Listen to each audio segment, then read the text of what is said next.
So in this video, I'll be telling you 2 ways at which you can make your rosemary oil for massive hair growth.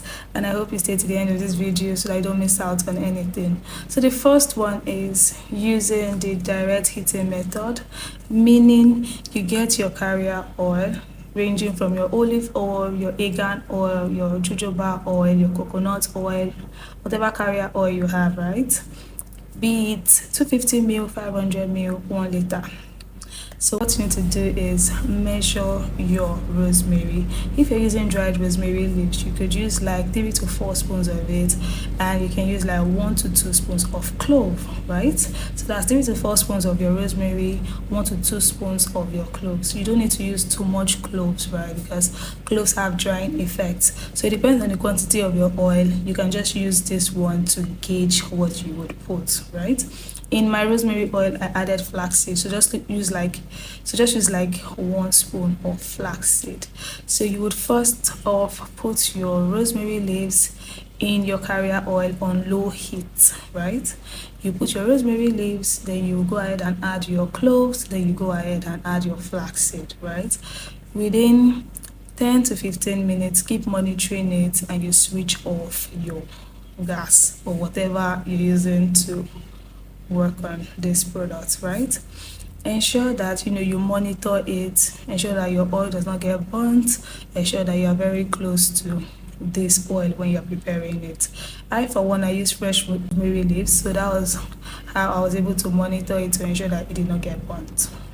So it's either you use fresh or your dried rosemary leaf. For the dried one, monitor it keenly. The fresh one, monitor it keenly. Still the same thing. So we'll move on to the next method. So for the next method, it is called the maceration method. In this case, you have your carrier oil in a transparent jar. So you put your carrier oil in this jar, then you will put in your leaves, the same measurement, you put it in it. But this time around, the difference is you are not applying any form of heat at all, right? So you put in your rosemary leaves, you put your cloves, and you put your flaxseed. If you don't have flaxseed, you can opt in for fenugreek. So you'd actually ensure that you get a lid for this transparent jar, and you close it tightly and leave it in a dark place for like 2 to 3 days. So once the mark is completed, the 2 to 3 days mark is completed, you bring it out and you strain it. And you keep your oil in a tight bottle or a tight container or whatever you choose to use, and you leave it at room temperature.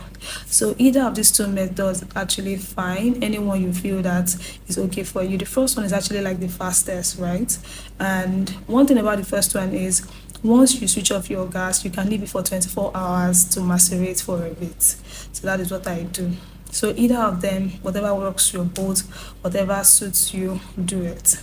And if you have like the grinded rosemary leaves, opt in for the maceration method instead and not the other one. But you need to use a finely divided cloth to strain your oil so that you don't have any form of particle that will tangle in your hair strands, and it will form knots, and at the end of the day you will just have like severe breakage.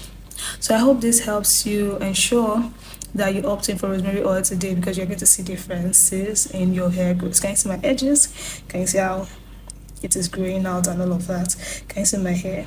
Go through my page if you want to see my hair very well. Don't forget to like, share, subscribe, tell your friends about this channel. And I help with hair growth, I teach DIYs, I teach you on a lot of things because I'm your favorite hair coach, and I'll see you in my next. Please don't forget to subscribe, guys. You can bank on it, you can put 100 grand on it.